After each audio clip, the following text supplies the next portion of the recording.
Welcome into Gamesthetic, episode 249. I'm Alex Light with Sparky3. Hopefully you're having a phenomenal day today, whatever day you are listening or watching this episode. We have John here in studio. John, how you doing, buddy? I am here. I am too. We are both here. I don't know. I'm here. Yeah. We got some stuff to talk about. I'm actually excited for today's episode. I'm looking forward to it. I got some fun stuff to talk about. I'm not saying I'm not excited about it. I'm here. Yeah, no, we are also watching WWE's Elimination Chamber, so just fair warning on that. We might get distracted sometimes. If you followed the show for a while, you know this is the routine when a PLE takes place. Yeah, So when it's taking place at the same time we're doing the show, there's been a couple times, especially where big things happen. where I'll be trying to talk to you and I'm like, he's not even listening. Yeah, no, I'm focused on whatever's happening. So, this is a traditional thing for us is that we pretty much. This is a gaming show. Oh, hey, we got Zach there. I didn't know he was coming.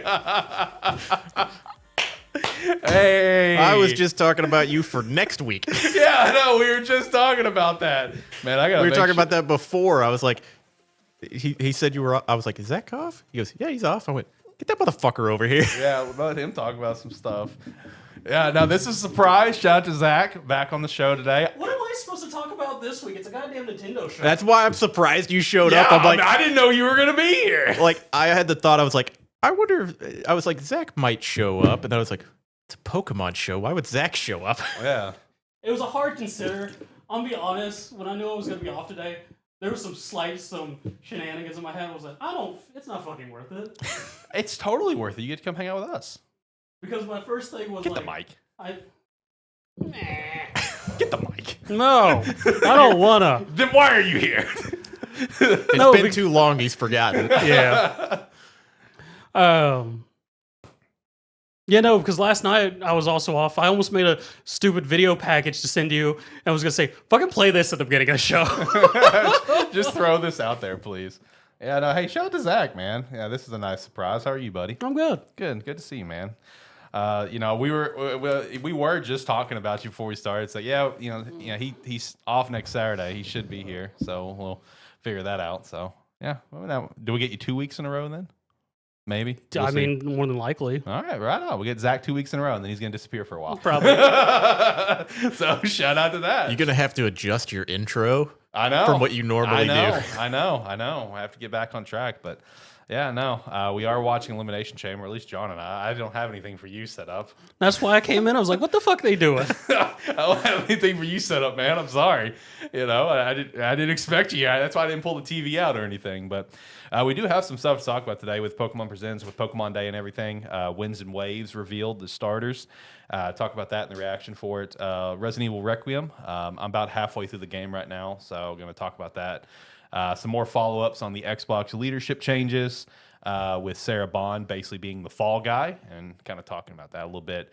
Plus, from the looks of it, based on a leak, a game that we've been waiting for a long time might be coming out. We're going to touch on that here in a bit. Shout out to Dragon Ball. But yeah, no, some Sony pivots and everything of the sort. So if you guys could just make sure to subscribe to the channel, be a friend, tell a friend. We'll shout out our sponsors and merch store later on in the show as well. Real confused there for a minute because you were saying leak. I'm like, yeah. What's he talking about leak? I sent him that backyard baseball video. Yeah, that was official. Now Bondi messing up over here. So yeah, very exciting for that. But anyway, before we really jump into stuff, boys, anything you guys want to get off your chest? Zach, anything you want to get off your chest? John wants you to talk. John wants me to talk? He wants you to talk. It's your turn. I mean... Your Gamesthetic game of the week this week. I know. Okay. Good deal. I mean, that was an easy... Every time you show up, you are. Yeah, I was about to say, that wasn't even a question. I knew I was. I wasn't ready. I was about to say, I knew I was getting someone off the hook this week. I was going to be having a look for something here in about Speaking of hour. Speaking of that, fucking you calling it in a couple weeks ago, doing Alan Wake and Alan Wake 2 back to back. What is wrong with you? Well, the Alan Wake one was strictly like, hey, I know, I finally played Alan Wake. Yeah, and then the other one was when I did the solo episodes, I'm just like, I just beat Alan Wake 2, so I guess I'll do this, because it was really good. That game is great. Fantastic. That game is cinema, straight up. Did you see that they're adding, it's apparently going to get an update for, I can't remember, like really high spec graphics. I didn't see that. I can't remember the actual term off the top. I just saw it yesterday, so it's a newer thing. Nice. But yeah, it's gonna get a visual update, Nice. so people with bigger, fancier rigs can really make it look pretty. Oh, dude, the game, the visuals and the cue and the all the visual cues for it is fantastic. I can't imagine what it's gonna be like on just max specs and stuff. Yeah, the game is so good. I still haven't completed the 2 DLCs yet. I've been bouncing around playing some other stuff, but I am gonna go play them. But the base game is just so good. I mean, it's like a cinematic masterpiece. You ever gonna go finish the universe and go play Control? You know, now that like I'm kind of like all in, like I'm genuinely excited for Alan Wake 3. Yeah, I was thinking about that because I kind of want to just see in what way are they like all connected. Like obviously it's like loose ties, right? It's not direct, but like I want to see how it all kind of intertwines. Like now that I've played both Alan Wakes, now I can hopefully pick out the things that like oh yeah, look at that. You know, so yeah, at some point, because the new one looks crazy. The Control connection is the whole thing. Is like there's literally a point where the main lead, she's walking through some hallways, and there's just a doorway that just says, I don't remember exactly what it says, but it says it's some reference to Alan Wake. If it says like AW or something on the door, and then one of the DLCs is just straight up Alan Wake, or no, the DLC is AW. Oh, okay. And that's when people were like, "What?" Yeah. No, I mean, I do want to. I've wanted to check out Control for a while. I mean, I had it downloaded on my Xbox for a little bit because it's still on Game Pass. So I'll play it at some point because the new one looks crazy. Like the big reveal we had at Game Awards, the new one looks crazy. So what were you going to ask about that, John? I was when you were talking about Remedy, like the Remedyverse games. There was one that I was thinking of. I don't know if it's Remedy, right? Isn't there like a Quantum Break? It is, as far as I'm aware, it is a Remedy game, but I don't know if it's part of the same universe. That's what I couldn't remember if it was. I'd have to do some deep digging because I don't think anyone's ever said it's part of this same universe, and there's no references within the game itself. Because it's also like the Remedy game where it's like where you just kind of have that one off to the side. I mean, it's a solid game, but it's like a one playthrough game. Yeah, but it's like compared to the others. Oh yeah, no, it's nothing compared to the others. Right. Yeah, no, the Remedyverse is interesting. It's very, very interesting. Like I said, Alan Wake 2 is what really sold me. Because like with Alan Wake, I was messaging you about it. It's like, I feel like it was the most 7 out of 10 if I'm being generous. Yeah. I would say a 6 out of 10. And I very much told you for today's state, I don't think it's nearly as strong as it was when it originally came out. Definitely got a lot of good laughs in the game for sure, because the dialogue is very of the age, so I got a lot of laughs on that. But I mean, it's night and day between Alan Wake and Alan Wake 2, because Alan Wake 2 is legitimately just like a fantastic game. So I'm really excited for the third one. The third one, from everything that I understand, shouldn't take that long to come out either, because the biggest problem with the huge time range from 1 to 2 is completely top to bottom, ground to the top, building the engine for it. That, to my understanding, so like the Alan Wake 3, I mean, it could come out before 2030, so that's not bad, considering the time range of the first one. So that's not bad. What have you been up to? You been playing anything new? Either of you know what Arknights is? Yeah. It's the TD gacha game. Mm-hmm. Well, the studio released its second game, Arknights Infield. I saw that. Which has been taking a lot of my time. It's really fun. It's your standard sort of action adventure gacha game, but one of its main selling points is that it has a whole you're not necessarily terraforming the planet you're on, but you're building a lot of factories to help people. Mm-hmm. So one part of the gameplay is just exploring the map and doing your normal gacha stuff, and then the other half is building up your factories and building all your stuff. Yeah. And so, a lot of that gameplay is just building your stuff, what you necessarily need, walking away and forgetting it, coming back in about a day or so and be like, what was I thinking? I need to change this. Yeah.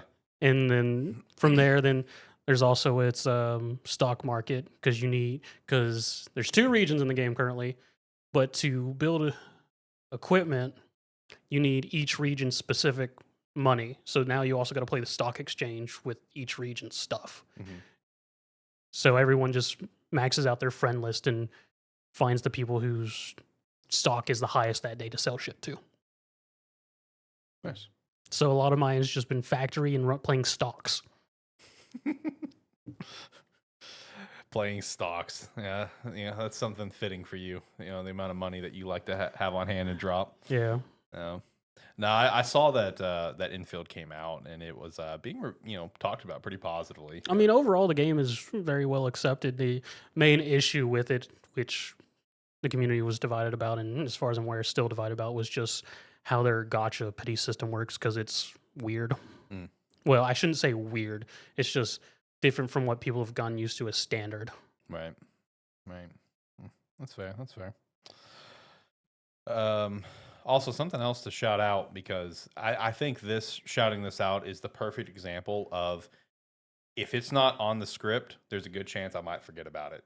One of my favorite franchises of all time literally could have made a Gamestetic Game of the Week, because the day we did last week's show was the 40th anniversary. Shout out to Zelda 40th. Didn't even mention it one time last week. Completely forgot. I didn't have it on the script. Completely forgot. I was wondering why it was on today. Yeah, I just wanted to make sure I shouted out, because it's one of my favorite franchises ever, and I completely blanked last week. That last Saturday specifically, when we did our show, was the 40th, and I out the mind. Did not think about it. My bad. Could have been Gamestetic Game of the Week. Oh well. But then I did 100 line, which is still a great entry to Gamestetic Game of the Week. So whatever. Yeah, no, shout out to Zelda 40th.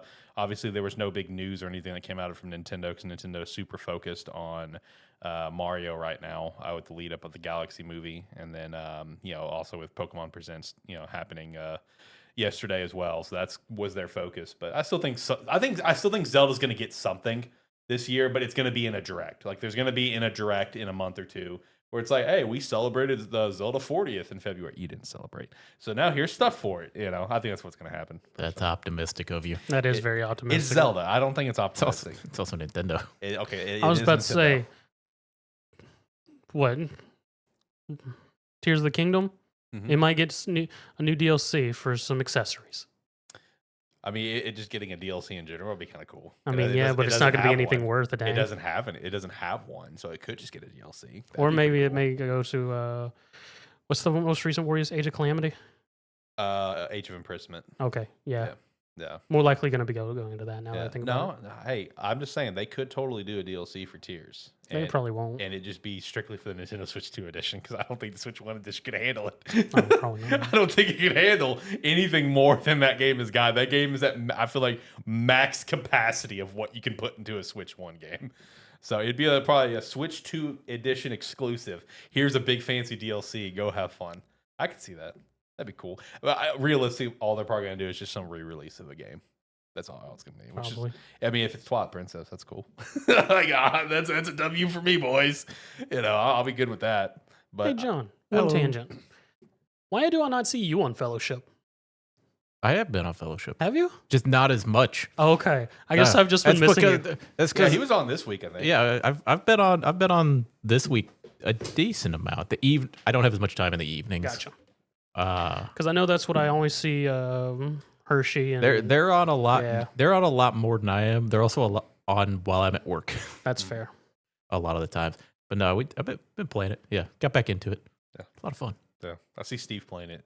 Anytime he has a chance and he's off work, I see Steve on. I mean, I see those two always on that I know John plays with, so I assume the new season, I guess the new characters they added are solid. I'm not playing them because they added a tank and a healer. And your DPS. I wouldn't have a problem learning a tank, but I'm also playing a DPS that I haven't played before. Okay. So I'm having fun with that. Plus, why do you want to learn rotations? Because you got to learn that with tank. You got to learn which way to run. I mean, you already learn it by just DPSing, but still. But yeah, it's also super straightforward. Like there's tons of like routing maps and stuff out there that are easy to follow. But yeah, it's one where I'll eventually learn another role. Probably tank. I don't know. Not a character I'm super into right now for the roles. You guys ready to talk some Pokemon? No. Well, we're going to.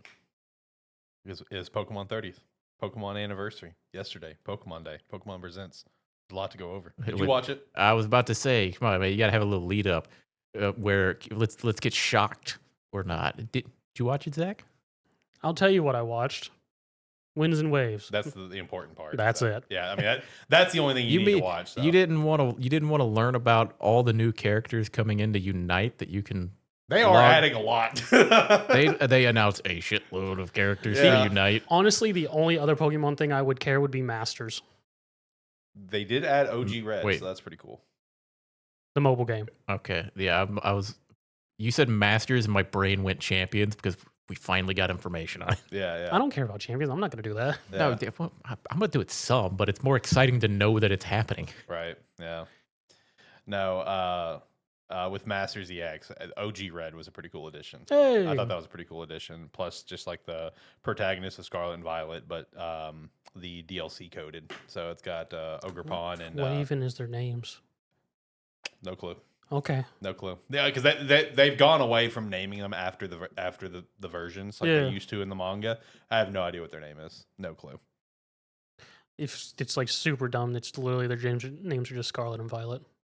Which those aren't bad names though. I mean, they're not. But yeah, but then it's sort of lazy. Yeah, it is. But then like you look at the rest of the manga, it's like you just have someone named White and Black. You have someone named Ruby, Sapphire. Which I guess it would also fit, considering we also have characters all named after each of the game's colors. So yeah. I guess it's fitting anyways. Yeah, true. Just all of them are actually look cool. True. I did want to start off with Pokemon 30th with a quick question. Nope. Yes. For Pokemon 30th, my quick question for you guys, and it's not like a long, detailed thing, just quick, kind of shout them out. What is your top 5 favorite Pokemon games, mainline or spinoff? So feel free to throw some Conquest action in there. John, what about yours? For me, Violet, Conquest, great one. I can't. It's. If I'm gonna pick, I have to have a Gen 2 game, like an original Gen 2 game. And if I'm gonna have an original one, I have to go Silver because it's the one that I had. That's one I had too. It's the one that I had first, even though I prefer Crystal. Yeah. I have to say Gen 5 as a whole. I avoided Gen 5 for a long time. I think a lot. But then you fell in love with it. I avoided it for a long time, and when our age group really did. When I finally got into it, because I got into it years after it came out, and then it's just excellent games. And other than that, I have to say Pokemon Y, because Pokemon Y is when I came back to Pokemon. Yeah, it's what got me back in and going back and playing the generations that I missed. Right. For me, I know my number one is easy. It's Platinum. Platinum is still my favorite. I love Platinum to death. I would say this could probably actually be pretty quick for me. So Platinum would be number one. Number two, I would probably give it to Sword and Shield. I genuinely enjoyed it, but there was also that large competitive element to it. I love Dynamaxing. 3, I'd probably give it to ORAS, Alpha Sapphire, the one I primarily played. I loved ORAS. Those are great remakes. 4, probably Scarlet and Violet. As much as people love to hate them, I thought the region was really cool. Buggy filled, yes. Really cool region. And honestly, the story was pretty solid as well. 5's a toss-up between either Conquest and probably Heart Gold, Soul Silver. Just because that is just a really excellent remake. It's probably a toss up there. I feel like 5 could be like a 3-way tie between like Gen 5, Heart Gold, Soul Silver, maybe even Emerald, Conquest. It's tough to decide that 5th spot, but I feel pretty good about my top 4. I feel like Platinum is the easy number one, and after that, it's kind of like up in the air for me personally. What about you? Silver, Fire Red, Conquest, Coliseum, Pokemon Puzzle. Shout out to Pokemon Puzzle. That was a great game. But if there's one thing that people can take away from this is go play Pokemon Conquest. Pokemon Conquest is fantastic. I would on all 3 of ours. Side note, it is a tactics game. So it is a tactics game on the DS. Yes. So first off, you need a DS, and second off, hopefully you like tactic games. But if there's something you can take away from this is all 3 of us had Conquest. Go play Conquest. It's a great game. When you messaged me about this earlier, I was like, need to pull out my Conquest and play. Yeah, because I did specifically say you could throw in Conquest if you wanted to. Are you gonna pick up Violet or Leaf Green for the Switch? They have the I saw that they came out. Yeah. they have the event stuff built into the game. Like from whenever the games originally were releasing, they have like the event Pokemon built in the game. So like when you complete the game, you get. You think I was a child who went to events? I didn't even know events were a thing. I mean, I didn't either. I'm just providing you news. So this means nothing to me. I don't know what any of this means. It's more of just, hey, they came out. You could pick them up if you want to play them. Yeah, for someone like Zach. Okay. You have extra content. There you go. Okay. Yeah. Slight extra content. You can go catch like Deoxys and someone else. I forgot who the other tickets were for. Like Lugia and Ho-Oh, maybe? I don't remember. Why would they be that? Because they're in the game? No, wait, no. Fire, red, leaf green. Sorry, not silver. Yeah, never mind. Yeah. So it's like extra tickets. Like whenever you beat the game, you get like the Mystic ticket and the Aurora ticket like in your key items. Can our skill just destroy my game and go get Masingo? What? Probably. Oh. Probably. Yeah, more than likely. Okay. Yeah, probably some. I don't know. Yeah, probably. Yeah, probably. Yeah. Wonder if they ever decided to take that code out eventually. Yeah. Probably not. That'd take effort. Yeah, exactly. But hey, Winds and Waves though. What's the feeling on it? How are we feeling about Winds and Waves? Generation 10, man. It looks pretty. It does look very pretty. It looks prettier than I expected it to be. I think it looks fantastic aesthetically. I think aesthetically it looks phenomenal. Like this is my type of aesthetic of the region. That part sold me so quick. I was like, man, this region looks so dang pretty. This looks fantastic. You seen the side by sides of Gen 9 water and Gen 10 yes, water? Yes, I have. It's the funniest. It's like still moving, like just palette color versus actually water moving. Right. Yeah. Drastic difference. I the one thing I did notice, and I messaged you about this, where it's like I did notice that like art style and graphically we're still in like that Scarlet Violet Sword and Shield art styles, but it just looks better, you know. But we're still in that same art style, which it'll take a little. It'll take the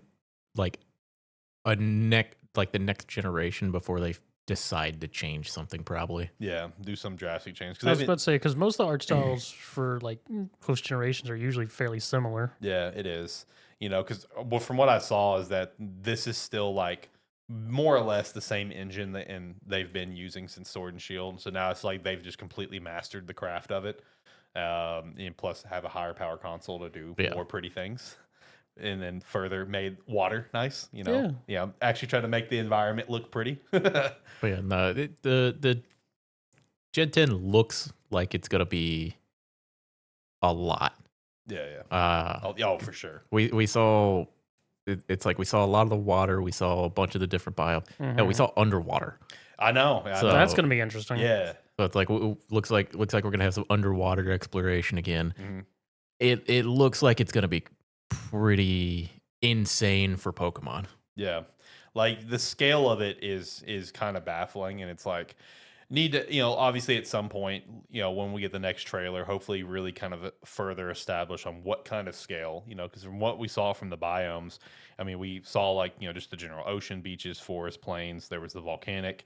You can assume there's going to be some sort of like Arctic based area, and then the entire underwater. But I'm also wondering, like with the underwater, is it everywhere? Yeah, that's kind of my question. I would assume it is, but like if all of the leaks, lead true of where it's the amount of islands that it is and there's a lot of water, man, can you just go underwater anywhere? Or is it kind of like certain areas kind of thing, Like it's just stuff like that I question. I know it makes sense where it's like, well, yeah, of course you can go underwater everywhere. Okay, it's Pokemon though. That's why I'm presenting the question. I wouldn't think with Pokemon and being like you can just stop wherever and go diving. I would assume it'd be like set zones. See, I think back to like Gen 3 where it's like the color of the water changes so that you can dive. Yeah. I assume it's like that where it's like there will be a lot of them, but it's not like, oh, I'm surfing around, I'm just going to dive right here to see what's down there. No, that's not happening. I was about to say, that doesn't seem like a Pokemon thing. They might be stepping up their game, but it's definitely going to make it. I'm stopping and I'm questioning. I don't care if they allow me dive everywhere. I just want them to give me as a undisclosed age Pokemon trainer a boat. that I can have manned with my Pokemon. How about a hoverboard instead? You like that? No. Okay, well, that's what you're getting, buddy. God damn it. Yeah, no, I already saw that the little board that the protagonist carrying around, it's the Rotom hoverboard. And apparently you use that to help you go underwater. And I'm like, how do you breathe? I have questions. What do you mean we're using the hoverboard to go underwater? It's Rotom. He can do anything. He becomes a breather as well. At this point, it's like, why is he even a Pokemon for us to go? He can just be anything. Let him just go be anything. I mean, the only kind of Rotom we're missing is like a fairy type, aren't we? No, we're missing a lot of types. I mean, jokingly. Yeah. I mean, kind of jumping around through Pokemon games, but we got the Pokemon Poketopia or whatever. We got we got Rotom Stereo. Yeah, we did get Rotom Stereo. Yeah. We also got my boy Greedent in the game. We got two of my favorite random Pokemon featured in this game with Tangrowth and Greedent. That's great. Pokopia is going to be fantastic. But yeah, we got the big question on Gen 10, though. We got starters. We did get the starters, yeah. Brout, Pombon, and Gekwa. I'm happy with the water starter. I'm fine with it. I love the name. Gekwa. Yes. I love the name of it. That's the name is why I like the water one. Yeah. Honestly. Looks like you got a grass chicken. I do indeed have a grass chicken. I loved everyone's comparison of just going back to Rowlet and just being like, yeah. Why are we fighting?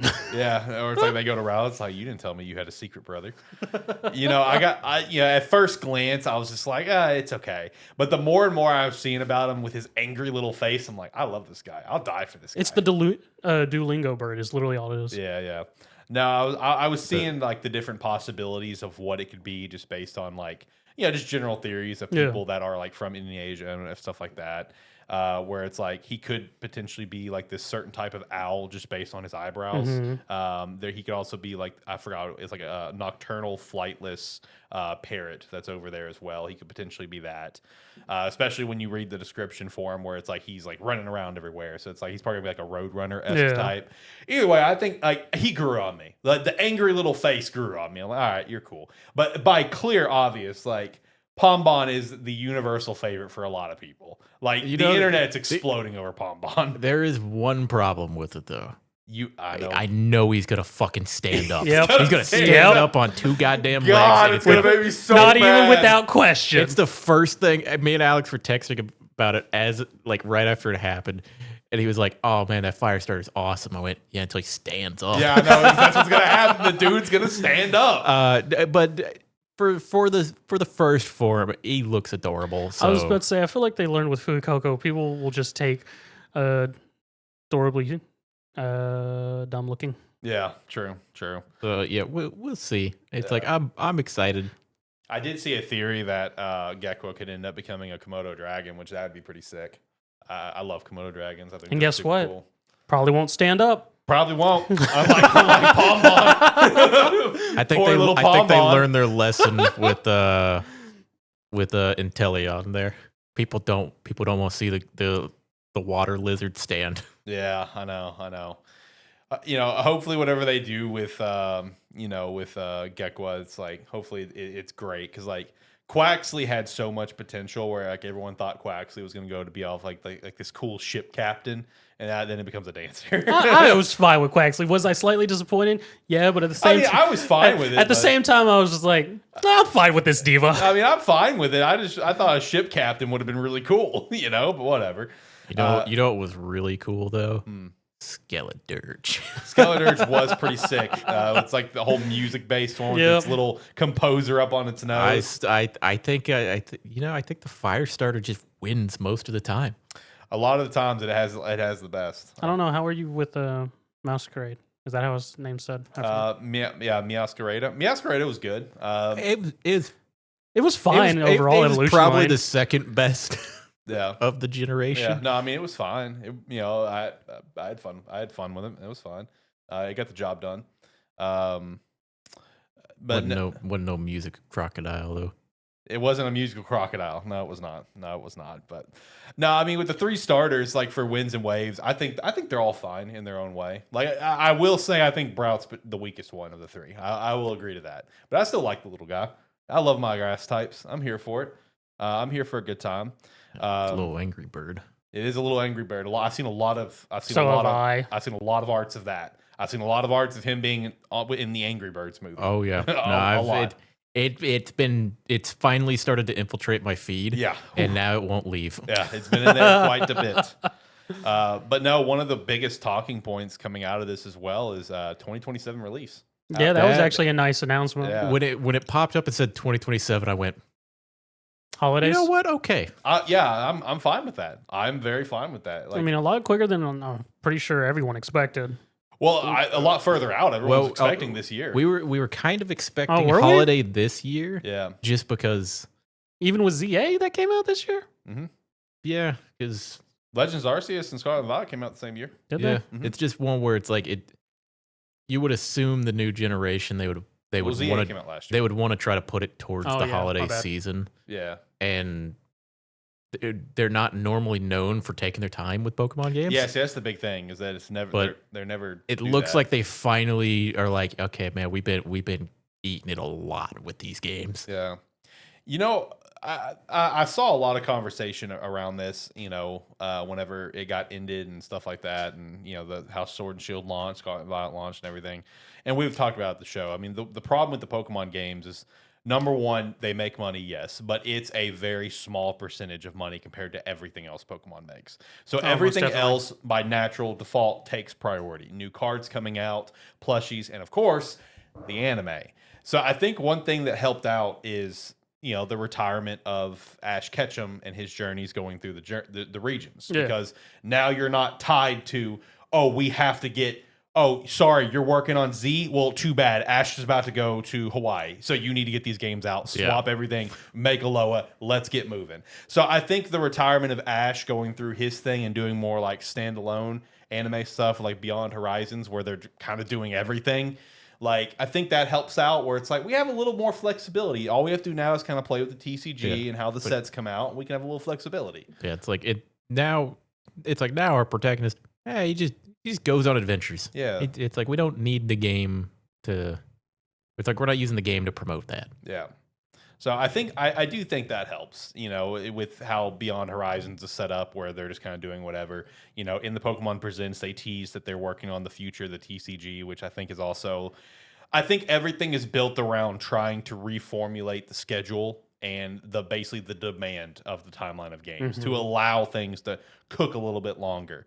So whatever we saw, with the Pokemon Presents Winds and Waves, looked good for what it was, but I think it's going to look even better. Coming out next year. So I mean, I'm super excited. This is immediately my most anticipated game for next year because, look, Pokemon's going to come out and I'm going to play it. I'm going to take a full week off from work and play it like I have the last two freaking generations, and I'm probably going to have 16-hour play sessions in a single day.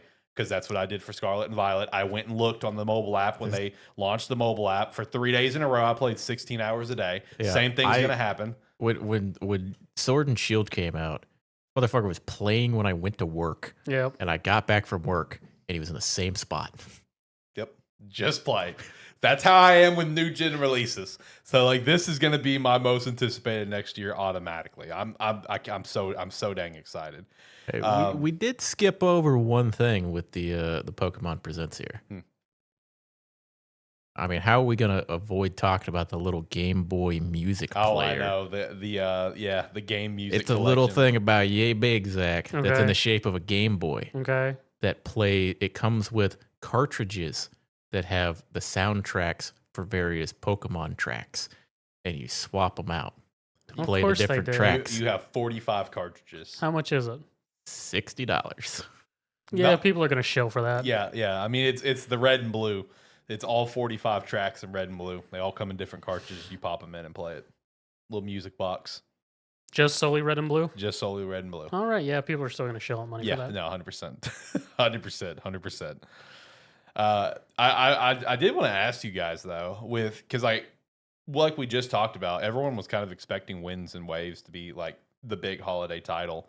With that now coming in 2027, do you guys have any guesses what Nintendo's holiday title is? Because they already implied, unless they're pulling a fast one on us, that like no 3D Mario's happening because obviously we had Bonanza just come out last year, the DLC. Plus Miyamoto already said that the Galaxy movie is the main event of the Mario 40th.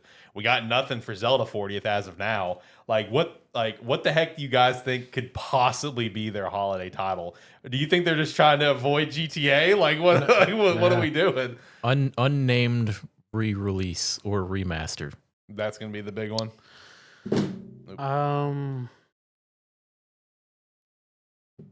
Xenoblade? Persona 6. Okay. Okay.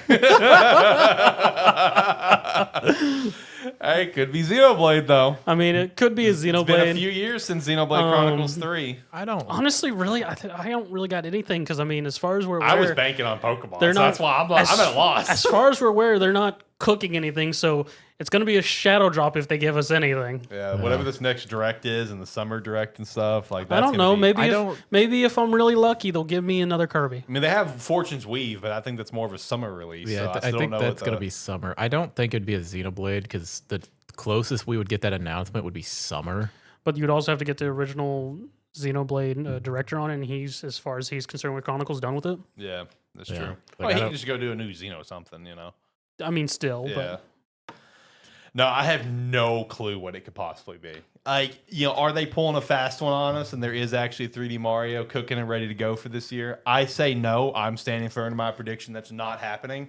So maybe it's just a new Zelda. Maybe it's just like a remake of the Oracle games, which I've been pitching for years. Remake of Link to the Past and the same art style as Awakenings and Echoes, for example. You know, maybe I think it's going to be a remaster or a remake for something, whether that be a Zelda game or whether like they didn't announce it here and like in the summertime we get the announcement for more like even just ports of like more Pokemon games, maybe they drop like 3 generations.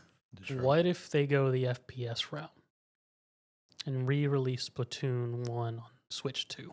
You know, that is a good point, is what if they do a Splatoon launch, you know? It's time for Splatoon 4 or something. I was going to say, is it 4 at this point? Yeah. It'd be 4. But I feel like if they were going to do a Splatoon 4, there'd be some build up to it. Yeah. Whereas like they could shadow drop like a remastered Splatoon and the Splatoon fan base would probably go nuts over it. It could, holiday season could just be like 1 or 2 remasters and then a bunch of ports. I mean, people are gonna buy them. I know I will. And it's like they're gonna make more money if they did 2 remasters and then like a couple $15 to $20 ports. They're gonna make way more money than a remake of anything. Yeah, it was like, what if they do a report of like Zelda Minish Cap? Oh, that'd be so great. Well, they have it on NSO, but man, you did like a Link's Awakening style remake. Ooh, buddy, I'm eating that up. I love Minish Cap. That's my favorite handheld. That's game. apparently like the unsung hero of those DS Links, apparently. Game Boy. Or Game Boy? Yeah. No, I mean, dude, look, Minish Cap, legit, I love that game where it could rival like the 3D games for me. I love that game. Like, it's one that I would low-key debate putting into the top 5 for me. Like, right there at 5. I love Minish Cap to death. I think it's such a fun game. No, in terms of like remakes and remasters and like stuff like that, one thing that I thought of was Zelda. You know, because I'm over here and I have been for years, just like, oh, they're next remake they're gonna do is gonna be the Oracle games, or where they even include the third Oracle game that got canceled but was kind of still in the games in some capacity, or they'll do Link to the Past. Another plot twist, and then we're talked about. What if they remade the first 2 games in that art style of Link's Awakening? And the art style of Echoes of Wisdom, and you do both the first game and Adventure of Link in a remake. I mean, it'd be like the same like world setup as, what Link's Awakening is. Yeah. Obviously with Zelda 2, that was like a side-scrolling one, but I mean, you think they could get the HD remaster fix? Yeah, exactly. Like I think I think they could just get the remake fix. Like, I mean, those are games that they're still, when you play them, you can tell that at least the first one for sure was way ahead of its time. But like, it's still ones that's not fun to go back to. I made a joke recently about Zelda 2 because someone said on the the Gamesthetic Awards last year that Zelda 2 is their favorite game they played last year. You're lying still. I don't believe you. that game's not great. You know, it could definitely use maybe a remake treatment. So maybe they do that for the 40th, and that could be the holiday title. I think that would get people like raising some eyebrows, like, I wouldn't have expected this. So I don't know, that's something to throw out there into the universe. But I do agree. I think it's gonna be like a lot of ports and stuff. Like I can't see what else it could be. You know, maybe do they do Smash Ultimate Switch 2 Edition and add 3 more fighters, 5 more fighters? Maybe that'd get people talking. I mean, it would. Yeah, I mean that'd get the internet popping pretty quick. That's not the Smash news anybody wants to hear. That is correct. They want the next Smash. That's the Smash news Sakurai wouldn't want to hear either. Yeah, that is also correct. That's the Smash news that all it's going to do is make people angry and go, why haven't you made another one yet? And then everybody's going to turn to Sakurai. Yeah, I know. Because he got his Kirby Air Ride. He got what he wanted. Yeah. No, I feel like there's just like a gap right now for what it's going to be holiday, because it's like, there's still obviously like I've seen so much conversation this recently about like, what is Nintendo doing? They've got nothing going on. Well, they still have to announce stuff, right? But like they're gonna have something. It's just the problem is based on timelines of things and like what we know of just how timelines work and what we've had come out. That's where I'm at a loss if I don't know. You what it think could be. possibly we could get another heroin game? You know how like we've had the Peach game, and then also This is Echoes of Wisdom. yeah, Yeah. and the Zelda one. Think we could get another like heroin game released for holidays? I could see that. Who would it be? Would it just be one of those two again? Who else could it be? I'm thinking. I guess you could just dip into Mario. You could do like a Rosalina game. Ooh, a Rosalina game. Rosalina would actually catch people's eyes. Rosalina game would actually be pretty sick. I ain't gonna lie. And I mean, it would fit with the whole releasing Galaxy. Yeah, Galaxy coming out here soon. That's actually that would actually be pretty cool. I'm not gonna lie. I think a Rosalina dedicated game would get people talking. You know, Luigi's Mansion 4. That's one that I think could come out this. That was my prediction, wasn't it? Was a new Luigi's Mansion game. Yeah, there you go, new Luigi's Mansion. Nah, I don't think that's not enough of even close. I don't think that's enough of a holiday title. No.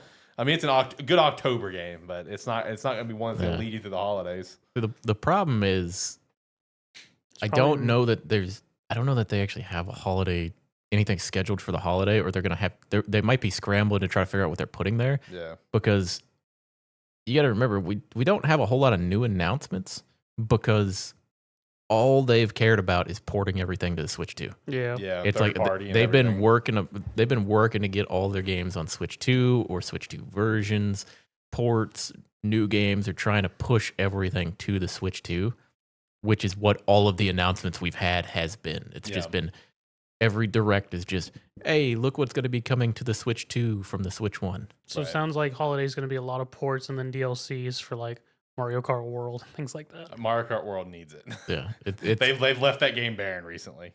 It's like we may get something like they may have something that they were gonna have like a summer game that they might shadow drop and then be like, actually we might want to hold that for the holiday just so we have something there. Yeah, true. No matter what I feel like at this point, no matter what they have for holiday, I think their biggest release of the year is Fire Emblem. Like that's my take on it. I think Fire Emblem is the biggest release of the year for Nintendo. Oh, As it stands, yeah. Yeah. I mean, I've already got that locked in. Yeah, no, I know you do. You're hard on that train right now. But yeah, no at this point, I just can't see anything else being announced that would rival it. Like obviously there are, but I mean realistically, the ones that could be announced is good because there's not. I stand firm. There will not be a new 3D Mario coming out this year. Obviously, there's not a new 3D Zelda game coming out this year. That's not happening. You know, like I think Fire Emblem is their big title, and it's not even going to be holiday. I think it's going to be summer. Like it's going to be like July or September. So their holiday, they're like a holiday lineup, man. It's just like, what could it be? Who knows? New Xeno game, Metroid Prime 2 remaster, again, just ports maybe, I don't know. I think Pokemon getting pushed out is a great thing for Pokemon, bad thing for Nintendo's holiday lineup. That's my stance though. Let's see. I mean, you think we'll get another 99 something? Oh, that's a good No. point, Tony. Yeah, they did that like what 2 or 3 times on the Switch generation. Yeah. So I think they've realized that time has passed. For the I mean, most it part. was very much a niche thing. It was, yeah. Let's see. I don't think there was anything else of Pokemon worth shouting out. We basically went through everything. More or less everything. I mean, shout out to Gale of Darkness coming in SO in March. Shout out to that. Oh, Champions.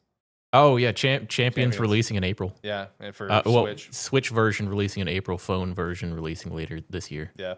So shout out to that. It's like that's just exciting because I'm looking forward to that game coming out so I can see what the functionality and how everything works in it. Yeah. Yeah, no, they need to get out quick because they've already confirmed, obviously, that Worlds this year will be all played on Champions. Like this past Worlds was the last one with the games, so starting now, it's all gonna be Champions. They need to get that out. So people can start. Getting comfortable in Champions and kind of moving forward for Worlds this year. And I think this one was in San Francisco. So, one random thing to shout out for Fire Red Leaf Green as well. I mentioned they had the event tickets. There was also some data mining found that is showing where the games have support with Ruby, Sapphire, Emerald, like the original games.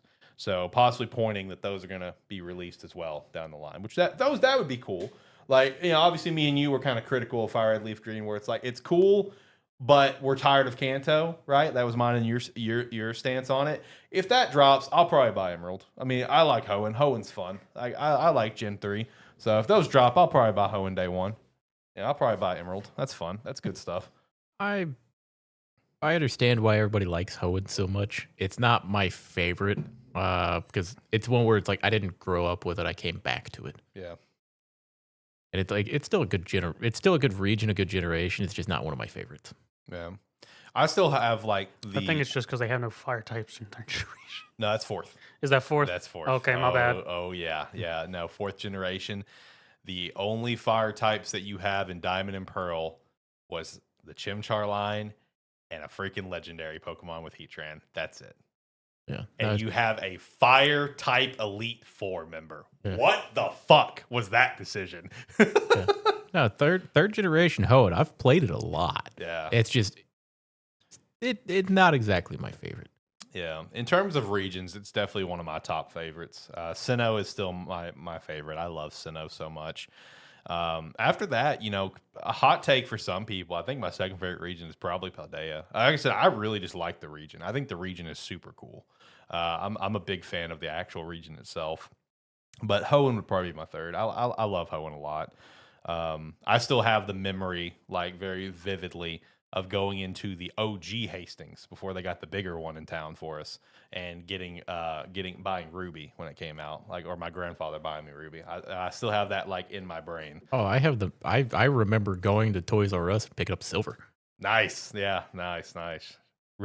Rip to Hastings and Toys R Us both. Rest in peace. God bless.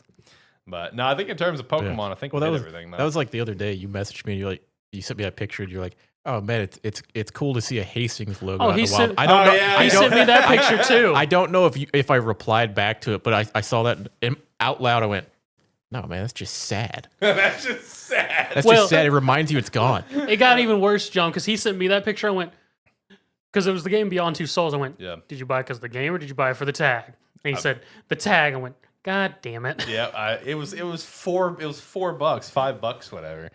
No, I picked that up and I even made a joke to the store manager. I'm just like, man, it's kind of insulting that you've got this one priced for $5 and you have every other Beyond Two Souls priced at $6. This is a relic. This needs to get priced more. And he got a good laugh at it because he loves Hastings too. And we just reminisced about Hastings for a minute.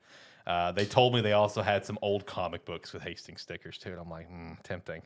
But then the other thing is, later on that day, I went to another store and I found a unicorn. All right, did I send you that? No. Okay, so I only sent him that. Oh no, the Master Chief. Yeah. Okay. Yeah. So for record, what John just said, that he saw that picture of the game and he's like, he didn't respond. No, he did not respond, but he did respond to the Xbox because all he said back was so much random shit throughout the day that day. I was like, I replied to it at one point. I was like, what are you doing? No, yeah, he was running around a lot that day. I sent him the Xbox. It's in the middle of a work day.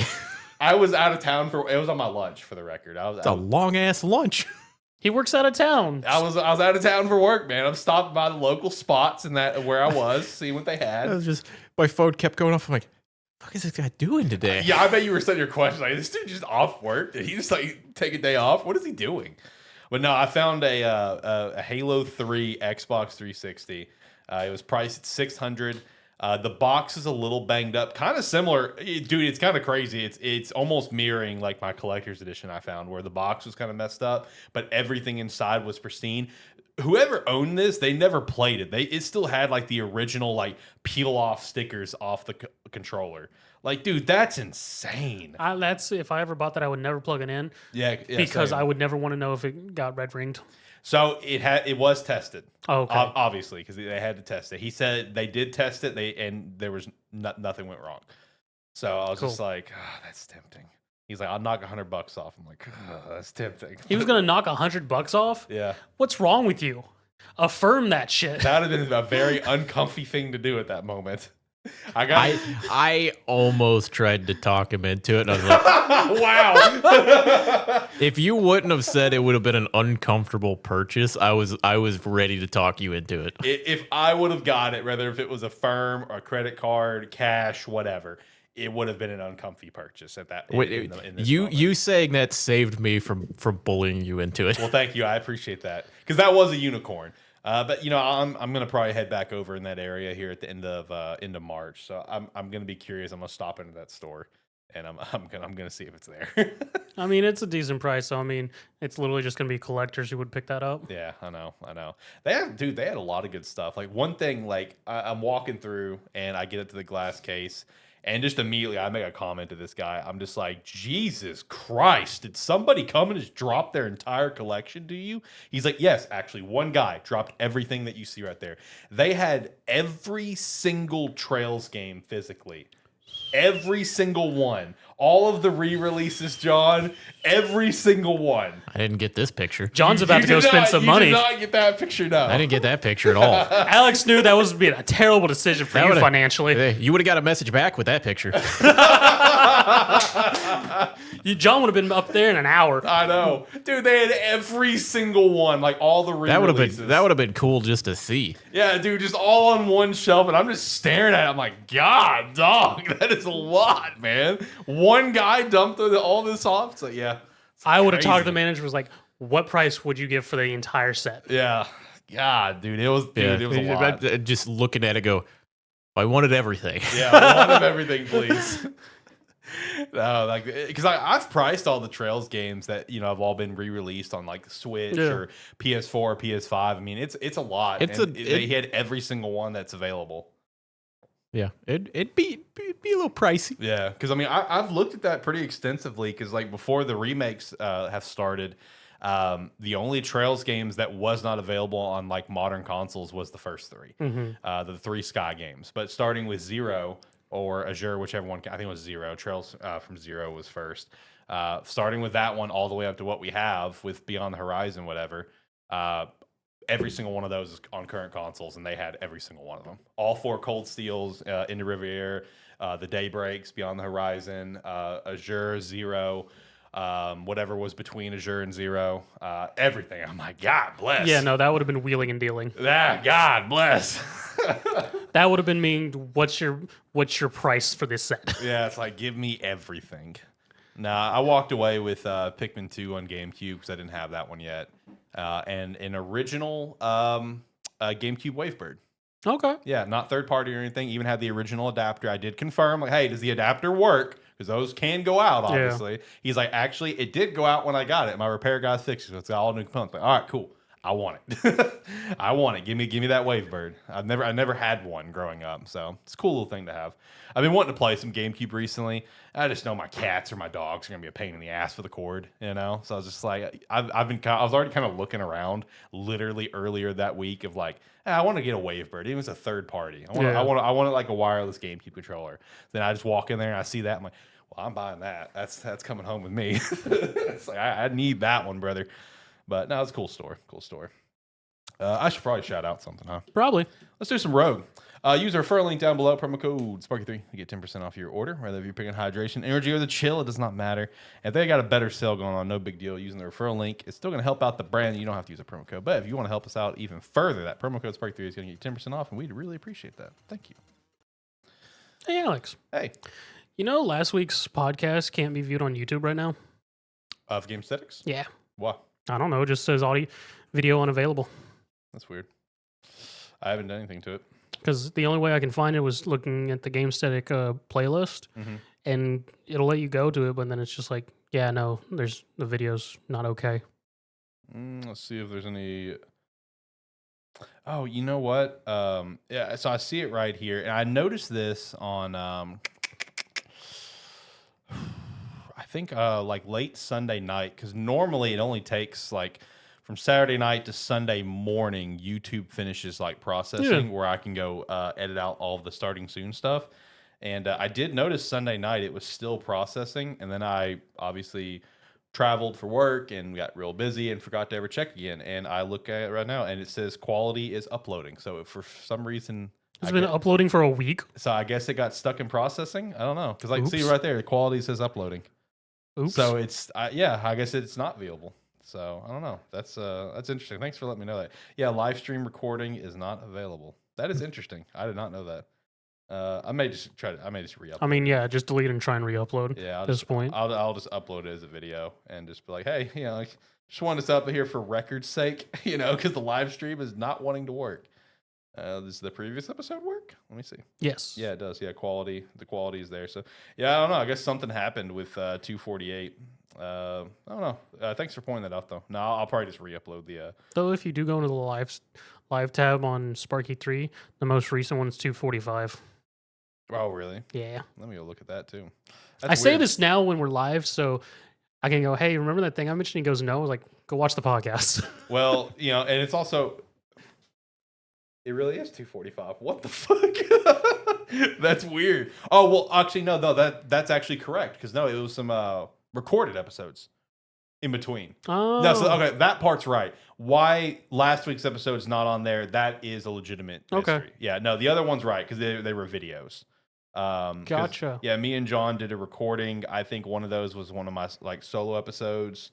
So that makes sense. Okay, then we're all good. Yeah. No, just for people listening, this is how we communicate. This is our communication. It just happens in the moment. So you get a peek behind the curtain right now that we don't talk outside this show. We talk on the show. We figure everything out. The right curtain's like full of holes, guys. Like it's like half bought. Yeah. We figure things out as we go. There's been more times than there not. are messages exchanged, but during the week, not always replied to. Yeah, very true. And very rarely are any of our messages during the week anyhow related to the podcast. Also very true. When they are related, No we reply. don't answer. Yeah. We change the subject. Yeah, they're assholes when it comes to that. That's for sure. The podcast is for podcast time. Well, listen. The thing is, for the people listening, the way that it goes, it's like I basically send out some floaters sometimes to these guys, like, "Hey, here's a possibility," and if I don't hear back, then they basically know if it gets on there, it gets on there. You had your chance. To shut it Wait down. until Saturday morning when you know he's been typing up the script to reply back and go, "Hey, let's do this," and he's like, "Motherfucker." Yeah, basically. Or the funner fact, whenever John and me are both here and we get in, we both look at what's on the script. Yeah. And we both look at it like, I don't know nothing. Yeah, it's like we do a lot of winging around here. That's for sure. I mean, also more times than not, we figure out segments to do while live on the show versus just talking about it outside the show. Like we're just at the end of a show. Oh, that'd be a good idea. Oh, let's do that next week. Yeah, that's a good idea. We'll do that. That's our communication. Hey, Zach. Stop. I don't know how much, but I saw, and I'm curious, did you play Marathon?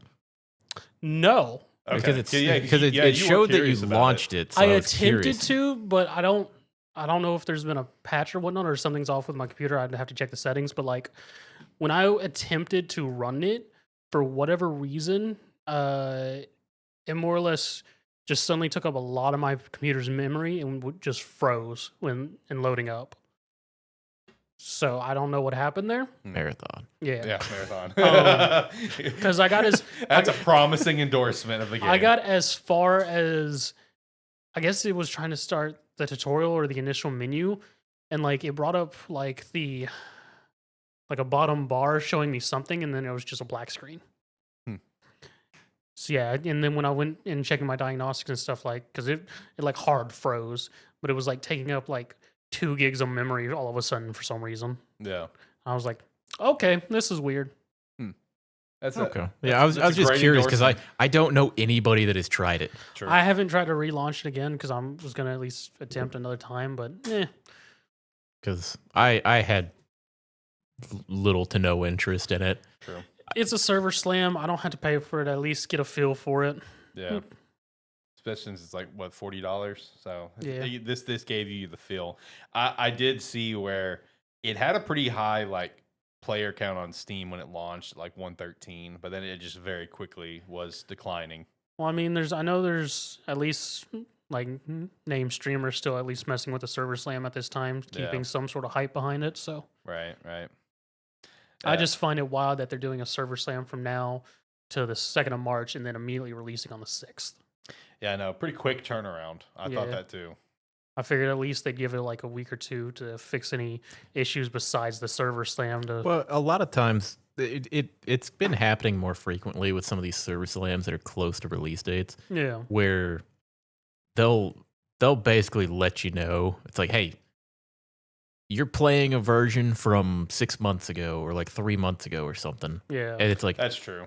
because Arc Raiders did the same thing Yeah. where they're like, well, you can come in and play the game. It's not not exactly going to be the final version of it.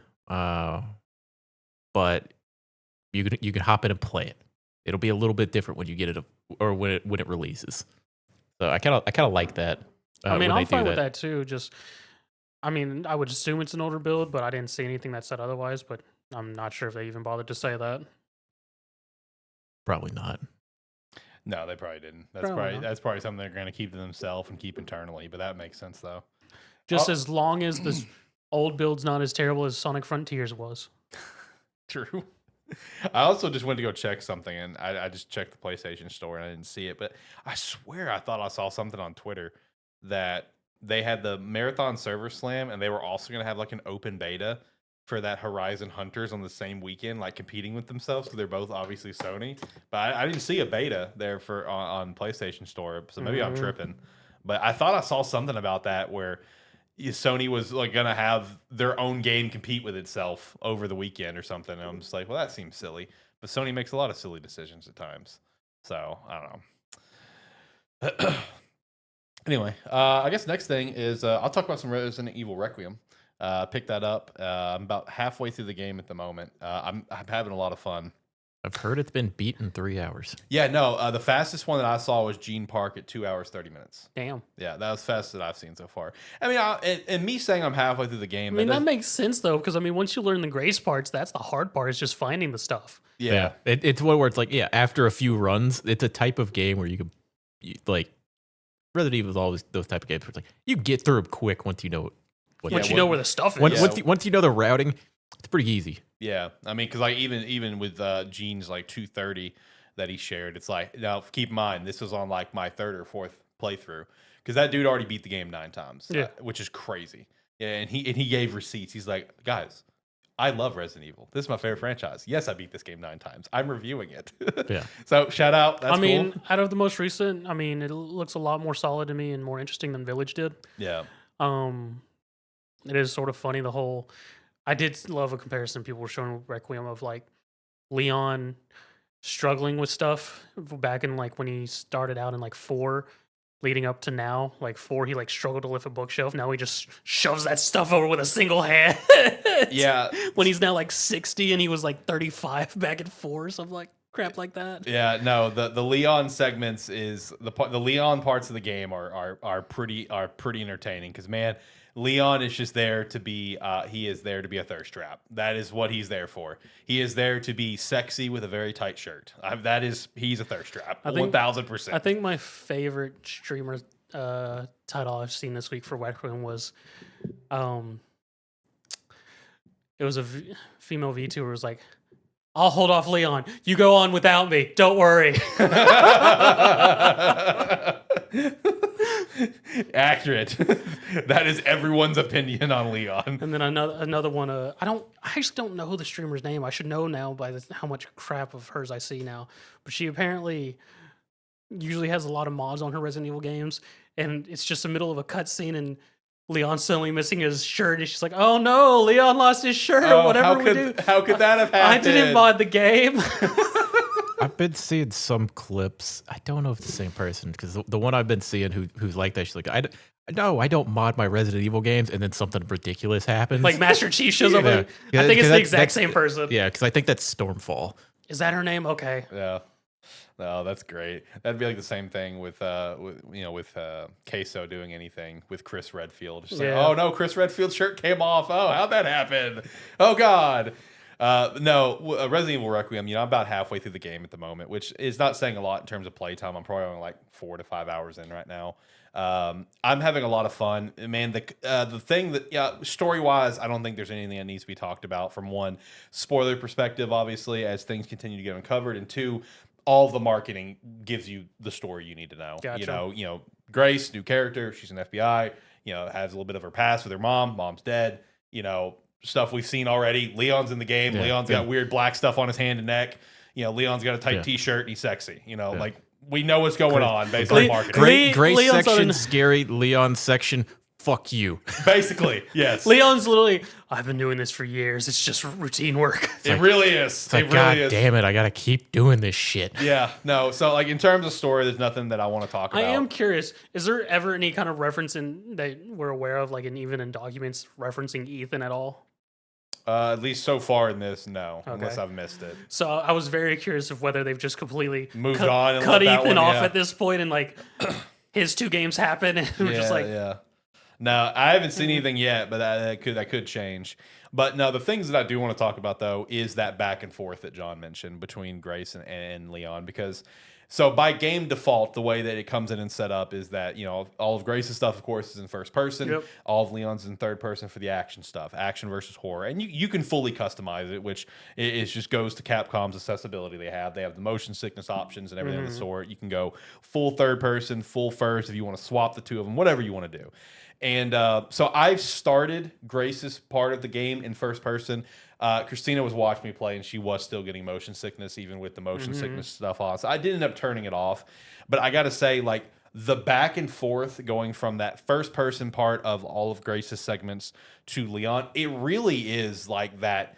Okay, go take a breather, because there was some pretty creepy stuff, and being in that first person field, first person horror games are by default always naturally more scary, right? Lower field of view, you feel like you're actually in it, and you really felt that way. So it's like I'm going through these different parts of Grace here in these first portions of the game, and then each time when I get to have my break, as I called it, to go play Leon, because Leon's portions at the beginning are very short, This game is about both of them. The end half of the game is really where Leon takes center stage, and it's fan service central, right? Where he returns to Raccoon City, which was in the trailer, so I'm not spoiling anything.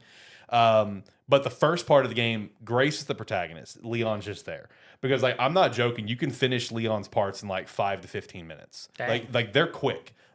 You come in, you do Leon things, you go back to Grace. Like that, at least the portion of the game that I'm at. Now, to my understanding, obviously when the Raccoon City comes up, that's where Leon takes center stage at the end half of the game.